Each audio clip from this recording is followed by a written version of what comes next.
This is Pet Life Radio. Let's talk pets.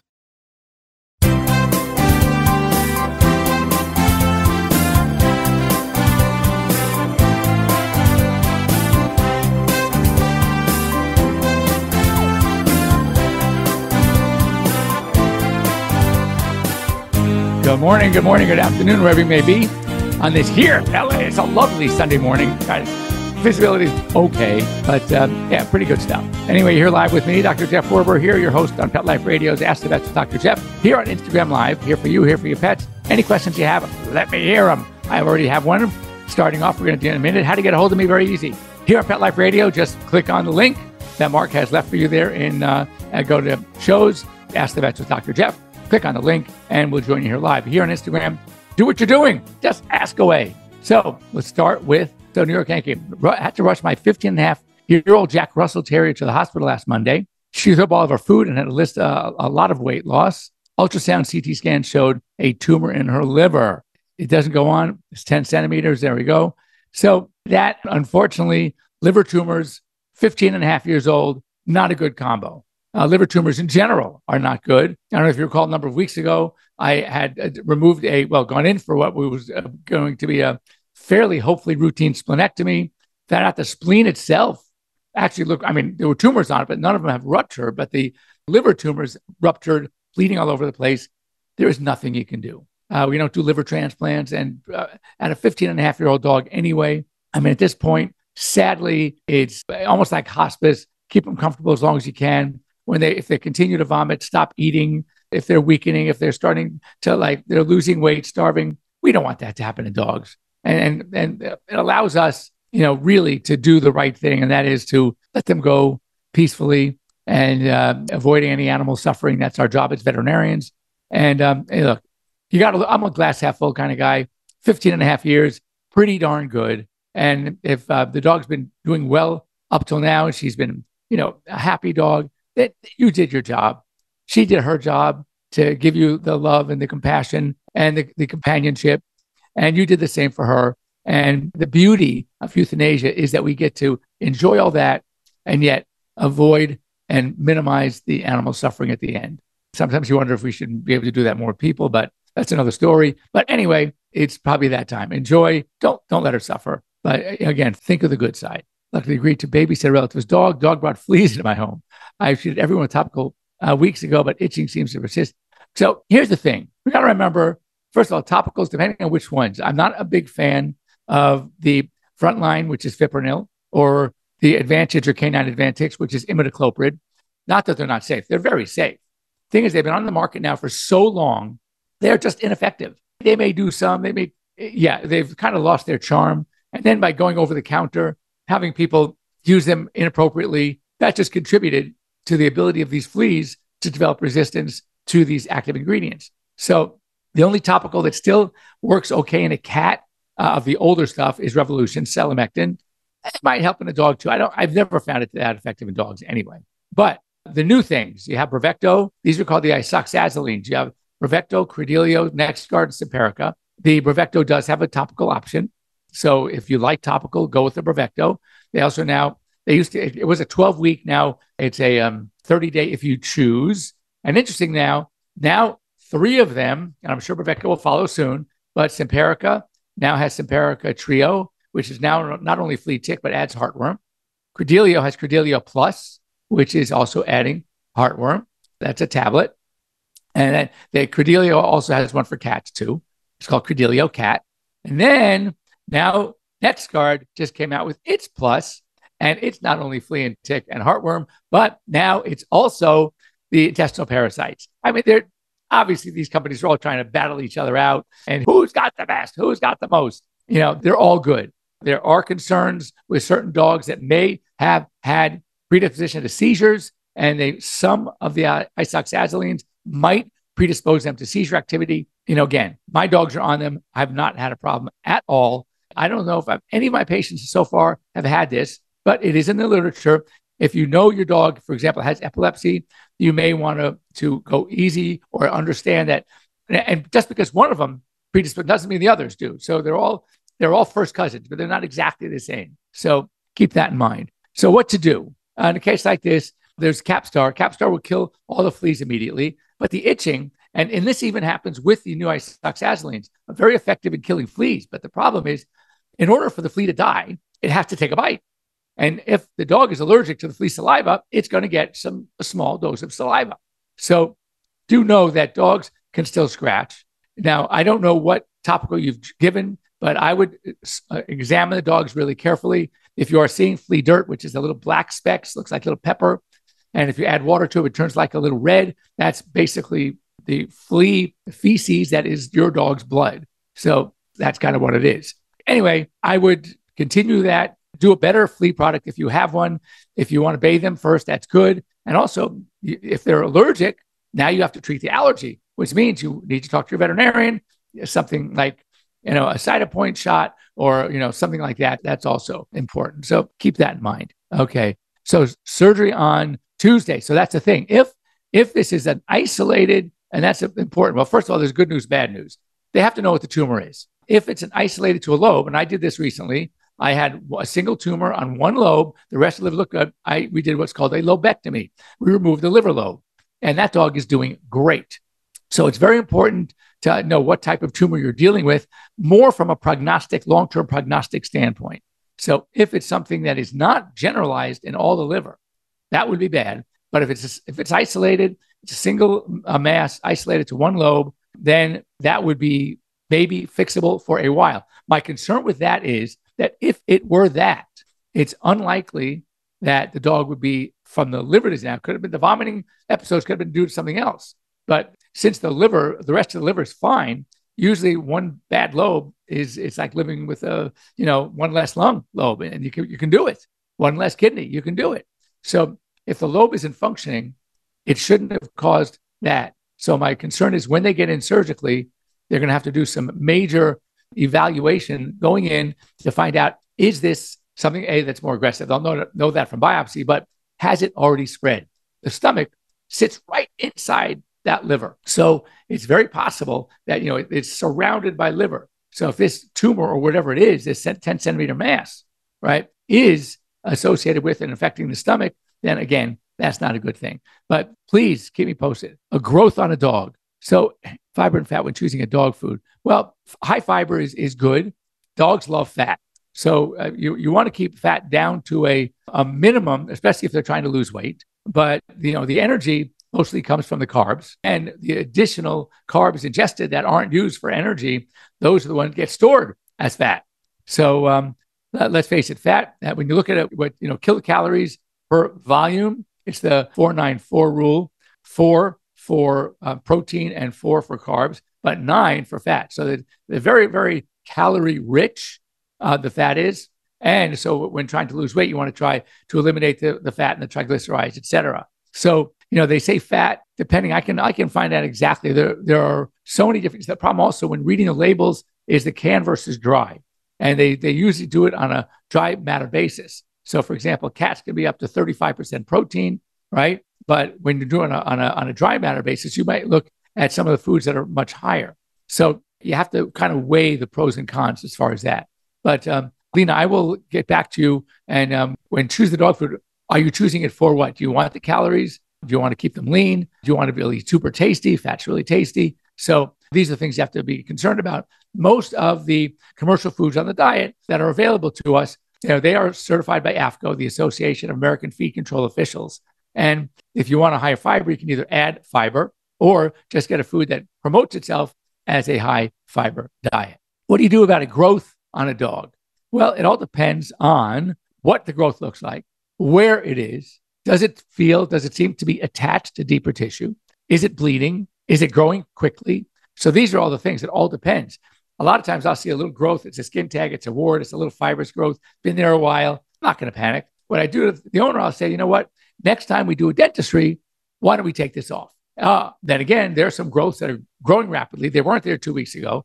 They're starting to bleed. When you touch them, they're painful. When you feel them, they seem to be attached to deeper tissue.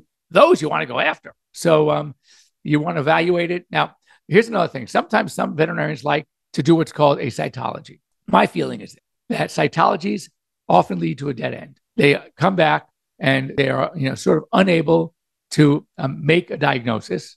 Okay. They'll come up with the thing non-diagnostic, may have missed the appropriate tissue, all these things. So if it's a mass that you would like off anyway, don't waste your money on cytology. Where it might come in handy is if you have a questionable mass, it may be a mast cell tumor. You want to get wide margins. I treat everything as I get the widest margin I can, depending on where it is. And if I have a lot of skin left over, I'm going to go wide, because that way, if it does come back as something like a mast cell tumor, not only am I going to get an accurate diagnosis because you're giving them real tissue, but we're hopefully going to solve the problem, treat it at the same time. So it's curative at the same time as diagnostic.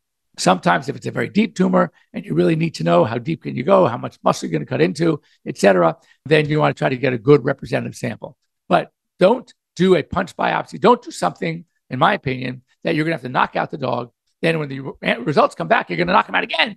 That to me doesn't make sense. So you can do, there are some cytology smears you can do. If it's an ugly tumor that seems to be like oozing, you can take a slide and squeeze the little mass and put the slide on top of it, send it in for cytology. You might get something representative. But bottom line is, if you're going to want to remove it anyway, just remove it and then send the whole tissue in for the biopsy. Okay, let's see what we got here. Set and approved. Good luck on that surgery. Hello, Janice. 10-year-old male cat keeps getting bladder crystals. He's prescription diet, but it continues. Plenty of water. What else can I do? Well, first of all, it depends. If they are struvite crystals, you want to keep them on. Well, first start with an SD to dissolve, and then a CD for maintenance. If it's oxalate crystals or struvite, there is, by World Canaan, has a food called a urinary SO that are supposed to be somewhat preventive. You want to make sure that, again, depending on the crystal, if it's struvite, you want to keep the urine as acidic as possible, preferably 5.5 to 6. Keep it much more acidic than 6.5 or even 7. 7 is like neutral. It's basic. I mean, it's neutral. It's not basic. It's not acid. It's not base. It's right dead center.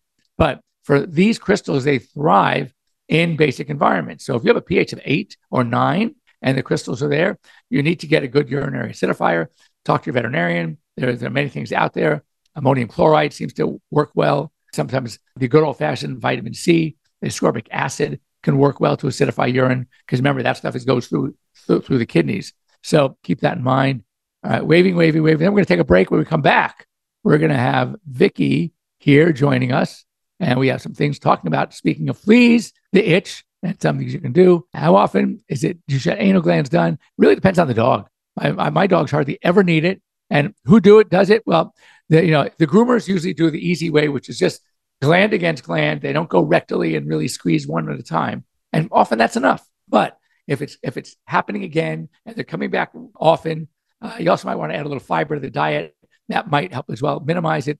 If it becomes a real problem and a frequent problem, then you're talking maybe about doing a surgery which removes the anal glands. It's tricky. Not everybody does it. You have to be very, very careful about the muscles that surround the anus itself, because you don't want to ruin those nerves and muscles, because if you do, guess what? You're going to have a mess on your hands. There's just no control. So on that happy thought, I'm going to leave us for a quick minute for our commercial break. When we come back, we're going to have Vicky from Eloise join us for more questions. Get your behavior questions ready. All right. In fact, perfect. The next one, separation anxiety. Is it a training or medical issue? That's a perfect one to start with when we come back right after these short messages. Take a bite out of your competition. Advertise your business with an ad in Pet Life Radio podcasts and radio shows. There is no other pet-related media that is as large and reaches more pet parents and pet lovers than Pet Life Radio. With over 7 million monthly listeners, Pet Life Radio podcasts are available on all major podcast platforms. And our live radio stream goes out to over 250 million subscribers on iHeartRadio, Odyssey, TuneIn, and other streaming apps. For more information on how you can advertise on the #1 pet podcast and radio network, visit PetLifeRadio.com/advertise today. Let's talk pets. Let's talk pets On Pet Life Radio. Pet Life Radio. PetLifeRadio.com.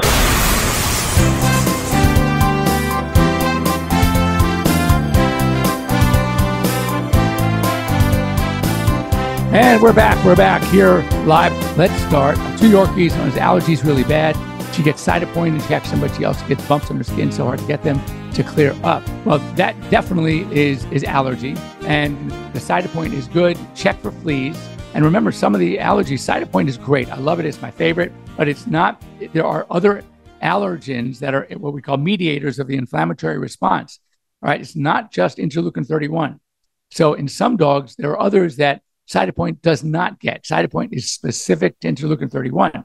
So talk to a veterinarian about Apoquel, because Apoquel actually suppresses the enzymes that help these mediators through Janus kinase 1 and Janus kinase 3. We call it JAK1 and JAK3 for short. So some of these dogs that don't seem to respond as well as we would like to just Cytopoint may do better with Apoquel or a combination of both. So keep that in mind.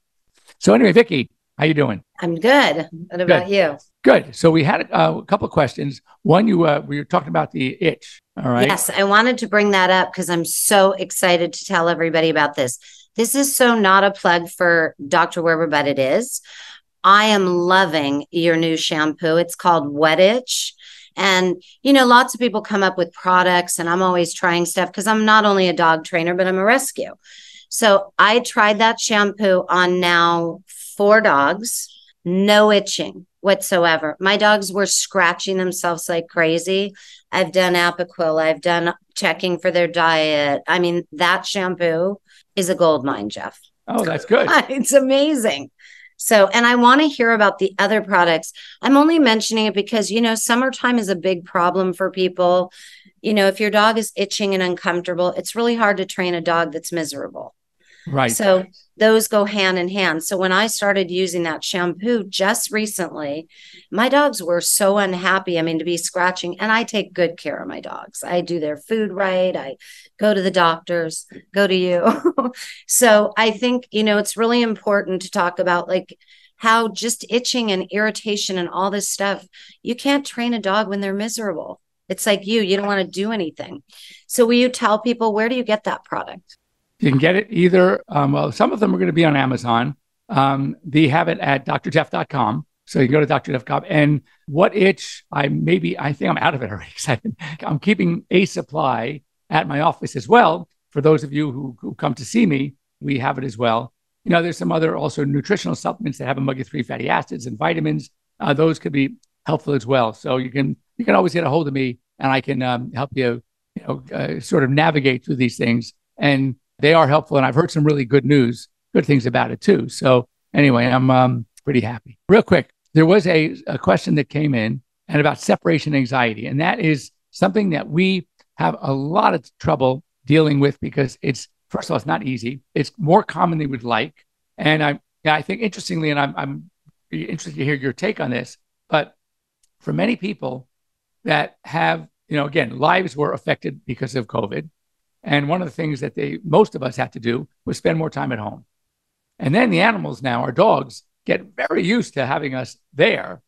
And we become part of their true major part of their full-time environment, not just in the afternoon, evening, and early morning. So, right. So they become more dependent upon us for attention. So then what happens now, right? We go back to work, and we've been going back to work. So, how do we navigate through? What are some of the hints? And what are some of the, more importantly, mistakes that we make that basically propagate the emotional distress caused by our leaving and our. So the most important thing is a lot of people, like you said, went through it in COVID. I was very conscious of that myself because I am a dog trainer. So here's the biggest problem with people. Your dogs can be in the same house. They just shouldn't be right next to you. So separation, you have to realize, is unnatural for a singular dog to live alone. They are pack animals. So teaching a dog to be alone is a feat in itself because it's unnatural for them. So if you're going to do this, you need very carefully to separate your dog from yourself. That means putting a baby gate up and putting them in the kitchen. That means putting them in a crate, putting them in your bedroom during the day when you're home. See, people think crate your dog or separate your dog when I leave, but that doesn't help the anxiety when you're home.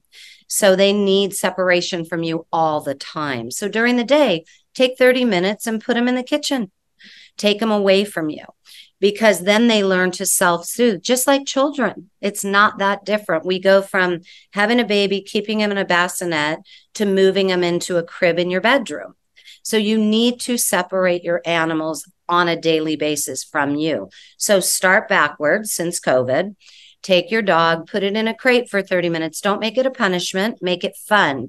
Throw a treat in, go, good job, and then call it out. Good job. Make it fun. Put something great to chew in there. Only when you give them a bone, only give it to them in the crate or in the kitchen with the baby gate. So that's really important, to start separating from your dog so that they don't have anxiety. Another thing that I kind of guard people and warn people about doing, we don't like being away from our dogs just as much as they don't like being away from us. So what do we do? First of all, before we leave, you already feel guilty. You're leaving them alone. So what do? You go, you give them a big hug, kiss, right? And then when we come home, right, what do? Excited to see you. So then they're jumping up, they're waiting, they're sitting at the door, they're being destructive, they're waiting for you to come home. For that, well, guess what? So part of it is our mistake. When you leave, completely, as Vicky said, get them involved, get them back in their kitchen on their favorite chew toy, favorite game, whatever it is. And you kind of get your coat, your umbrella, whatever season it is, wherever you live, your purse is already in the car. And you just casually, while they're busy doing whatever they're doing, you sneak out of the house. Actually, I don't think sneaking is a good idea because you're not teaching them separation. I hate to backtrack, but okay, go ahead. The most important thing is here's the deal. I call it the 5-minute rule. Pick up your keys during the day, put it down. Pick up the leash during the day, put it down. So they never know, coming or going, it doesn't matter. Now, my 5-minute rule is this. Don't talk to your dogs for 5 minutes when you leave and 5 minutes when you come back. Don't engage them so that it's normal for you to come in and out.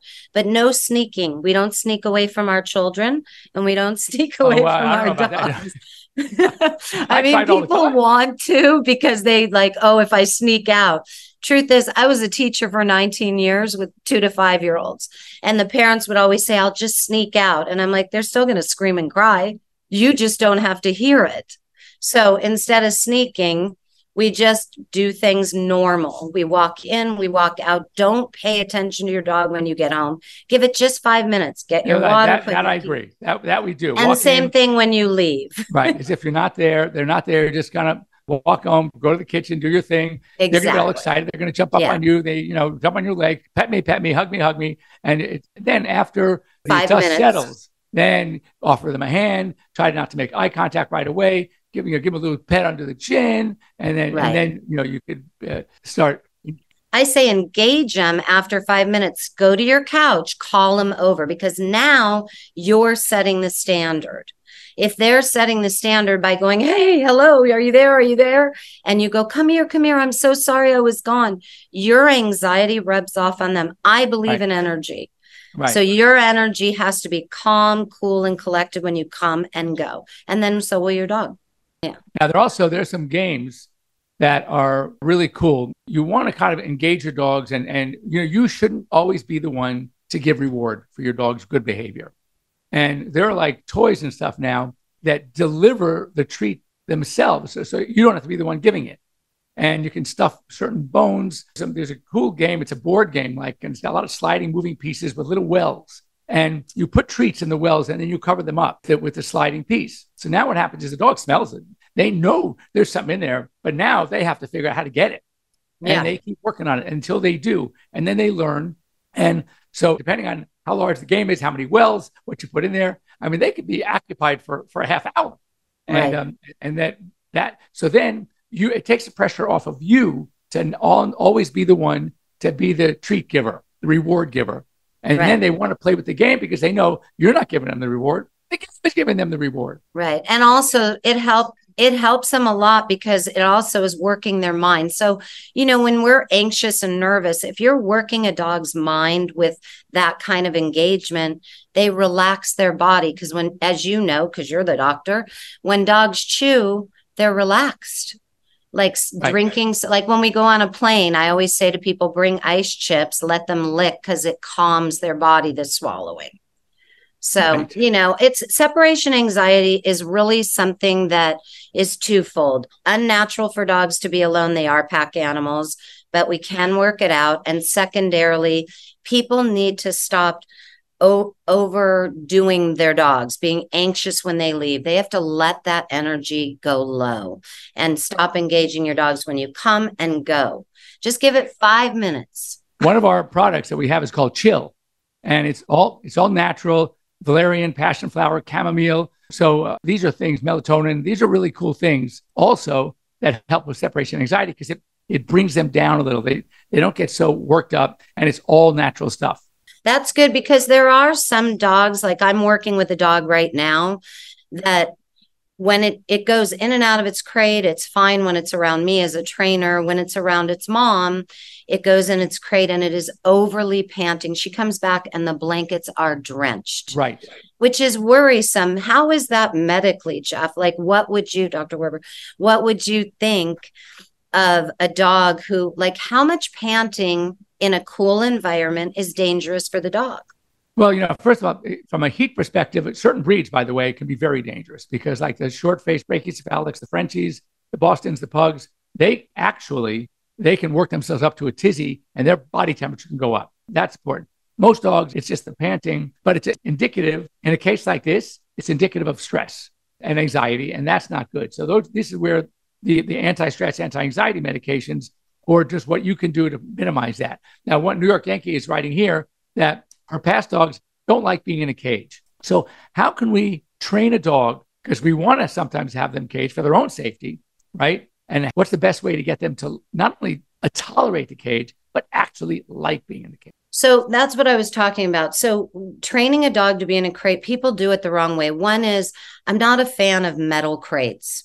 It's not enclosed like a cave. Animals like to be quiet and in a closed-in space when that was natural for them to live in caves and dig into something. Obviously, we've made our dogs different now. But my dogs love their crate. Why? Because I created it as a good space. So I always talk about high drive treats. There are different types of treats. I use regular treats. They're kibble all day long. Now, when I really want to work my dog, I may get some chicken. If your dog's allergic to chicken, there's a company that makes these beef nibs that every dog I've trained goes bananas over it. I'll post it. But you want to throw a treat in and make it a game. So they go in the crate and you go, good job. And then you call them out of the crate. So you do that like 4 or 5 times a day. And you feed them breakfast and dinner in the crate with the door open. When you do that, it becomes a place of dogs love food. If your dog's not a foodie, we can discuss an alternative. But most dogs, if they want to eat their breakfast or dinner, they'll go in the crate. So once your crate becomes a feeding ground, they're in there all the time. My dogs, I catch them in the crates all the time. And I don't have to leave them in there, but I can, And remember, crates are not just for when you leave the house. When a dog goes to your office, Jeff, they are in a kennel. So do you want them to be anxious or know how to be in there? When your dog goes to the groomers, they're in a kennel. If there's a crisis, you may need to pack your car and put your dog in a crate so they're not jumping in and out when you're trying to take care of your car. Crate training is more than just for your house. It's a really imperative point. I know somebody who recently traveled, and because their dog wasn't in a crate, they opened the door and the dog got out and got lost. Right.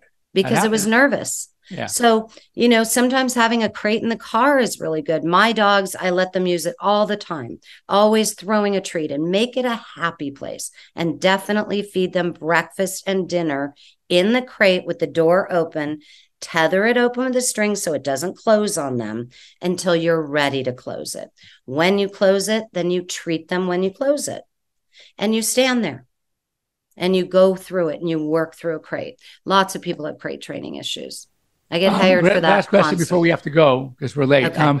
My Great Pyrenees is panting a lot lately. I thought it was the heat, but he's sometimes doing it at night when it's 50 degrees out. What could it be? We just talked about that. So when dogs pant like that, my lab, who's almost 12, does that too. He'd be lying in bed, sleeping, dead to the world. All of a sudden he gets up and 4 a.m, all you have to do is say, Tommy, cut it out. And he'll put his head down. It's almost like older dogs. I don't know how old your Pyrenees is, but it could be, believe it or not, an early form of a type of dementia where they wake up from their nap or their sleep and it's dark it's quiet. They don't know where they're at. It also could be just anxiety because you're not being given attention. Could be pain. I don't think so because, and this is how you know, if it persists despite all these other things you do, then maybe it is pain. But with Tommy, it's not pain. I know it's partly just waking up and kind of getting his surroundings. No one's paying attention to him. He's with all the other dogs. We have 5. They're all sleeping, and he said, "Wait a second, guys, I'm up now. Give me some attention." And then he starts that panting, but I can shut him up in 2 seconds. So it really depends on what the underlying cause is. But those are some of the things to think about. Again, anxiety, stress, pain, or early type of dementia. So, anyway, and what if they're young, Jeff, real quickly? What if the dogs are young and they're panting excessively? Like, could it be a heart condition? What could they have? It's unlikely a heart condition, but again, you can have them checked out, but also it depends how easy it is to get them out of it. If you can get them out of it by start playing with them and they're back to 100% normal, then it was just more of a lonely anxiety kind of thing. Right. Anyway, that's all we have time for. We've already run over our time, allotted time. Thank you, Mark. Anyway, so if you want to get a hold of us, if you have any questions for me or for Vicky will be back again in several weeks, 4 weeks, roughly, about once a month. Your behavior questions. She's great. She will help you through it. If you need to get a hold of her, you can get to Eloise, right? Eloise Rescue. At gmail.com, yeah. Gmail. Or you can, or I have an IG that says Vicky Wagner Dog Trainer. You can reach Vicky out Wagner to me. Dog Trainer. So, and if you have any questions about my product line, we have some really good stuff. Just get a hold of me, send me an email, send me a message here on Instagram, reach me at drjeff@petliferadio.com, and we can help you out there as well. Thanks for joining us here. Vicky, thanks again. Thanks for having me. You're welcome. And again, we'll see you here next week, same bad time, same bad channel, here on Pet Life Radio's Ask the Vets with Dr. Jeff and Instagram Live, Verbs_DBM, and have a wonderful week. Let's Talk Pets, every week on demand, only on PetLifeRadio.com.